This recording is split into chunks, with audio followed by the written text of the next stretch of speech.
welcome to our deep dive into the latest current events. Oh, this is going to be a fun one, I think. Yeah. Today we're going to be talking about tech, finance, and even a bit of national security. Wow, a little bit of everything, it seems. Think of all these sources that you have, the news snippets, analyst commentary, all of it. It's like pieces of a puzzle. Oh, I like that. Yeah, and we're here to kind of put it all together. Connect those dots. Yeah, and figure out what really matters. Absolutely. What's fascinating is how these seemingly unrelated stories can actually reveal some pretty significant trends. Oh, yeah. Wouldn't you say? Some underlying connections. For sure. So let's jump right in. Okay. You seem particularly interested in, like, the world's wealthiest people. Well, those stories always grab people's attention. Right. And maybe how to join them. Haha, exactly. And this time it's Elon Musk Oh, of course. who is at the top of the list. Yeah. With an unbelievable net worth of $421 billion. Wow. It's mind-boggling. Yeah, it's hard to even imagine that much money. What's behind such a dramatic increase? Well, it's really like a perfect storm of different things coming together. Okay. Obviously, like favorable stock market trends played a role. Yeah. Also, Musk's strategic alignment with certain political figures like former President Trump. I see. I mean, his success, it really highlights the power of tech and innovation in today's world. Yeah. But it also kind of raises questions about the concentration of wealth and influence. Oh, for sure. In the hands of just a few individuals. Mhm. It's a lot to consider, that's for sure. Yeah. Now, here's his prize. Meta CEO Mark Zuckerberg Oh, okay. also had a pretty good year, Good for him. adding over $80 billion to his fortune. Wow. And NVIDIA CEO Jensen Huang, his net worth went up by a crazy 173%. Really? Yeah, reaching like $120 billion. Mm-hmm. These gains just highlight how dominant the tech sector continues to be. Right. But, enough about billionaires. Let's switch gears a bit and talk about maybe your financial future. Okay, yeah, let's do that. Your sources, they highlight some interesting ways to build wealth, starting with real estate. Yeah, one of my sources claims you can literally become a real estate millionaire by investing in those like small multifamily properties. Yes, there is some truth to that. Small multifamilies. Okay. So the idea is that if you own a few like duplexes, maybe quadplexes, Yeah. it can give you a steady stream of rental income, right? Okay. Which helps you build wealth over time. It's like a relatively passive approach to investing, although it does come with its own set of challenges. But Of course. yeah. So real estate, it might not be for everyone. What about other ways to build wealth? I also have some notes here about some interesting things happening in the world of private equity, Oh, okay. Like what? specifically with NFL teams. You're talking about the trend of NFL teams selling stakes to private equity firms. Right. Yeah, we've seen that recently, like with the Buffalo Bills Yeah. and the Miami Dolphins, right? Right. It seems like these teams are using private equity to secure big funding for like new stadiums and things like that. Mm-hmm. I'm not really familiar with how that funding model works. Yeah, essentially, private equity firms, they pool money from wealthy people Okay. and institutions, and then they invest that money in different companies, or in this case, sports franchises, right? Okay. They kind of use their expertise to then increase the value of their investment Right. and then eventually sell their stake for a profit. So for the teams, it gives them a lot of capital, a lot of money, Oh, okay. but it also means giving up some control. I see. Mm-hmm. That makes sense. It seems like this need for funding, it goes beyond just sports, though. You're right, and it kind of leads us to a fascinating story about the Biden administration's decision to block Nippon Steel's takeover of U.S. Steel. Right. That deal was all over the news. Mm-hmm. They were worried about national security. Right. Exactly. A foreign company controlling one of America's biggest steel producers. Yeah, and there were also concerns about potential job losses. Right. But some analysts believe this move was more political than an actual security threat. Yeah. They argue that Nippon Steel, with its advanced technology, could actually strengthen the U.S. steel industry Oh, God. and create jobs. Interesting. So it's a very complex issue with huge economic and political implications. Yeah. And what makes it even more interesting is that the incoming Trump administration, they might take a different approach to foreign investment. Right. Who knows what that could mean for future deals? Yeah, it's hard to say. Yeah. Definitely adds another layer of uncertainty to an already complex world. Global finance and geopolitics, it's a lot. Right. But speaking of access and potential threats, let's switch to something a little bit closer to home, like data privacy. Okay, yeah. You're talking about Apple and those accidental Siri recordings. Mm-hmm. I was surprised to learn they might owe me money because of that. Yeah. Apple agreed to a $95 million settlement for unintentionally recording and sharing Siri conversations. It's a big deal. Yeah. It raises concerns about data security and who has access to our information. Absolutely. Makes you think twice about the data your devices are collecting. Yeah. Speaking of the things that make you think twice, let's talk about a couple of stories that are a little unsettling. Yeah, sometimes the news isn't so pleasant, forces us to face some uncomfortable truths. That's true, like with the Bourbon Street attack. Oh, right. Remember that horrible incident in New Orleans where 14 people were killed? Yeah. It turns out the guy who did it, Jabbar, he had actually planned to plant bombs before his rampage. Oh, wow. But thankfully, they didn't go off. It's chilling to think about what could have happened. Yeah. These details, it's a reminder of the constant threat of violence we face. But what's especially disturbing in this case is the type of explosives he used. Oh, really? Experts think he might have used CL-20.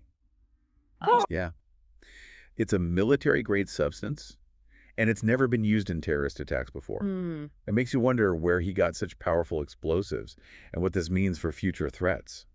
Yeah, the possibility that people can get their hands on these dangerous materials is really scary. Yeah. And speaking of scary, we also need to talk about the city's security measures. Yeah. They were completely inadequate. Those planned barriers for Bourbon Street, Right. they were only crash rated a 10-mile rule. 10-mile wire. Yeah. I mean, that means those barriers wouldn't do much to stop even a slow-moving vehicle. It's pretty ridiculous when you think about it. It makes you question the city's preparedness for attacks. Yeah, it's definitely a cause for concern. And unfortunately, that's not the only story with unanswered questions and disturbing details. You're talking about the Cybertruck incident, right? Yeah. And the death of Matt Lepperker. Yeah, that whole situation just seems shrouded in mystery. Totally. There are so many conflicting accounts. There's a video going around that supposedly shows him alive moments before the explosion. And there's a lot of skepticism about the official story. Yeah, it's hard to make sense of it all. Some people say they saw Lieberger move right before the explosion, even though the official story is that he, shot himself before it happened. Right. Others question whether it was even him in the Cybertruck, especially because he was known as this big green energy advocate. Yeah. The lack of transparency and all the inconsistencies, it just fuels conspiracy theories. Of course, and it erodes public trust. Exactly. We're left with more questions than answers. So, what really happened with Matt Lieberger? Yeah. And are there more details about the Bourbon Street attack that we're not being told? Yeah. These are just two examples of events that leave us feeling uneasy and unsure, Yeah. uncertain about the world around us. Unfortunately, those feelings are sometimes just part of living in a world that's so complex and unpredictable. Yeah, that's true. But I think if we examine these stories closely, we can gain valuable insights and a better understanding of what's going on in the world. I completely agree. And on that note, let's move on to a topic that affects us all in a very real way. The economy. Okay, let's do it. It seems like there's uncertainty everywhere we look, from world events to our own finances. Yeah, for sure. So let's look at the economic landscape, shall we? Yeah, definitely. I see some interesting stuff here about food prices. There's been so much talk about inflation, but it looks like some things are actually getting cheaper. Right, exactly. Sugar, dairy, and vegetable oil prices, they all went down in December, Okay. which helped to kind of, moderate the overall food inflation. Yeah. Which is good news for shoppers. Yeah, definitely. But some of my sources suggest that this might just be temporary. One expert, this former USDA economist, he predicts that food prices will continue to rise throughout 2025. Yeah, I mean, there are definitely some underlying factors that suggest food prices might stay volatile. Right. For example, those avian flu outbreaks. Yeah. They've had a huge impact on egg prices. It's kind of crazy how something like a bird flu can affect our grocery bills like that. Yeah, it really shows how interconnected our food systems are. Right. And how vulnerable they are to, to disruption. The egg industry, they're working hard to contain the virus. Yeah. But it keeps popping up in these big egg-producing states. Right. So it's hard to say when those prices will stabilize. Okay. So what can people do? What can a budget-conscious consumer do to deal with all of this? Well, one suggestion is to maybe go easy on meat, dairy, and eggs for the next few months, Okay. since those are the categories with the biggest price increases. Right, right. That makes sense. And of course, cooking at home is always a cheaper option than eating out. Yeah, yeah. And for those times when got to have that restaurant meal, Right. you can choose those store brands and private labels at the grocery store. Yeah, yeah. Those are good strategies. Yeah. So let's shift gears a bit from individual grocery lists to the global economy. I have some pretty compelling analysis here from Goldman Sachs about investment opportunities in China, India, and Japan. Oh, interesting. Yeah, those are some of the biggest players in the world economy. Right. And it's super important for anyone who wants to invest to understand where they're headed. Exactly. So what's the outlook for China? Well, Goldman Sachs says it's complicated. Okay. They say China is technically investable, Mm-hmm. but there's a noticeable shift happening Oh, from foreign investors to domestic ones, interesting. probably because of all those geopolitical tensions going on. Right. It seems like some investors are hesitant to put their money in China right now. Some U.S. states are even banning public pension funds from investing there. Yeah, there's definitely growing political pressure to kind of separate from the Chinese economy. Mm-hmm. But despite all that, Goldman Sachs is still cautiously optimistic about Chinese equities. So they still think there's potential for growth. They do, yeah. They believe if the Chinese government follows through on its promises of policy support, Okay. interest rate cuts, and fiscal stimulus, things like that, Mm-hmm. they think it could lead to a market rebound and maybe some high returns for investors. Sounds kind of risky, though, doesn't it? It's not without risk, no, but it's, a calculated risk. It's based on the idea that the Chinese government will want to prioritize economic stability. Okay, I see. What about Japan? What do they say about that market? They're really positive about Japan. Oh, okay. Yeah, they see a lot of good things happening there, including a weak yen, Right, right. which actually makes Japanese exports more competitive Okay. and boosts corporate earnings. Right, and there's also the increased defense spending, Oh, yeah. which is creating new opportunities in that sector. Mm-hmm, exactly. Plus, they point out that foreign investors are underweight in Japan right now, Okay. meaning there's room for more buying activity, Right. which right. could drive the market higher. So Japan might be a good option for investors who are looking for something a little different, a little contrarian. Yeah, exactly. What about India? It seems like everyone is talking about India's potential for growth. Right. But while India's long-term growth story is still, very compelling, Yeah. Goldman Sachs is a little more cautious for 2025. Okay. They think the market is about to experience a mid-cycle slowdown Okay. after doing so well in recent years. So they're saying to be a little careful with India. Exactly. They recommend waiting for valuations to become more, more reasonable Right. before jumping back into the Indian market. Okay. They point to things like slowing economic data and corporate earnings Yeah. as signs that the market needs to cool off a bit. So that's a lot of information. It sounds like there are opportunities out there, Mhm. but investors need to be smart and think strategically. Yeah, for sure. They need to weigh those risks and rewards carefully. Exactly. Speaking of market insights, I have some analysis here from a strategist at Kelb Investments Okay. about what they expect for 2025. They believe the 10-year Treasury yield could go up to around 4.75%. Interesting. Why is that important? Well, rising yields can really affect both bond and stock markets. Okay. It often means that people expect inflation to increase or that the economy is getting stronger. It's definitely something investors will want to keep an eye on. Yeah. This strategist also predicts that investors will start moving their money out of bonds and into stocks. Interesting. So that would mean they're feeling more confident in the stock market Again. and its ability to make money even with those rising interest rates. Exactly. They're especially optimistic about the financials and healthcare sectors. They see things like deregulation and advancements in AI as big drivers for growth in those areas. Yeah, that makes sense. However, they do recommend taking some profits from big tech stocks, Oh, okay. which have done very well recently. Right. They suggest diversifying into more value-oriented investments, to balance out the portfolio and lower the risk.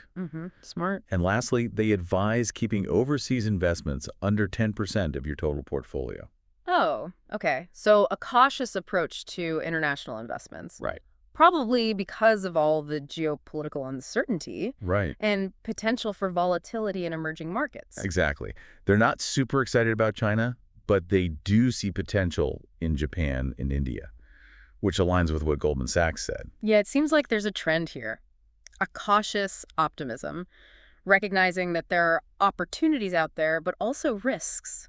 Yeah, it definitely feels like we're in a very complex and constantly changing financial landscape. Definitely. And in this kind of environment, knowledge and making informed decisions, it's essential. I agree. It's a lot to think about. It is. But I think that's what makes these deep dives so interesting. We Yeah. take a ton of information and try to make sense of it all. Right. Connect those dots. Yeah. See those patterns. Exactly. So today, we've covered a lot of ground. From the crazy wealth of these tech giants to the potential paths to, you know, building your own financial future, to the unsettling realities of national security threats and those unanswered questions that we talked about. We've touched on the global economy and even some practical tips for, managing your grocery budget with all this inflation going on. Yeah, it's been a wild ride. It has been a whirlwind. Through current events, Yeah. highlighting both the complexities and the interconnectedness of everything Sure. of the world that we live in. And hopefully you're feeling a bit more informed, Yeah. equipped to kind of navigate it all. Absolutely. What stands out to you the most from today's deep dive? You know what I find really fascinating What's that? is how these seemingly like totally different stories, Yeah. from Elon Musk's, Yeah. crazy wealth to the avian flu and the egg prices, Mm-hmm. all contribute to this bigger story. Right. They show how economic forces and technology and political decisions all play together. Yeah. And even human behavior, how that all fits in. That's a great point. It's so easy to just focus on the individual headlines. Right. But when you step back and Mhm. see the bigger picture, Yeah. that's when you start to notice those connections, those trends that are really shaping the world. It's a reminder that we're all part of this big, complicated web. Yeah. And even those little events Right. can have these ripple effects all over the globe. So as you keep looking at your sources and staying up to date with the news, Yeah. remember to look for those connections, those hidden patterns. Yeah. Ask yourself, how does this story relate to other stories I've seen? What's really going on behind the scenes? Yeah. And what does it all mean for me, for my community, for the world? Exactly. Because the more we understand about how these systems work, Right. the better we can deal with the challenges and take advantage of the opportunities that come our way. And who knows, maybe you'll even find some insights or Wow. make connections that we missed. Exactly. So thanks for joining us for this deep dive, Yeah, thanks for having me. and we'll see you next time.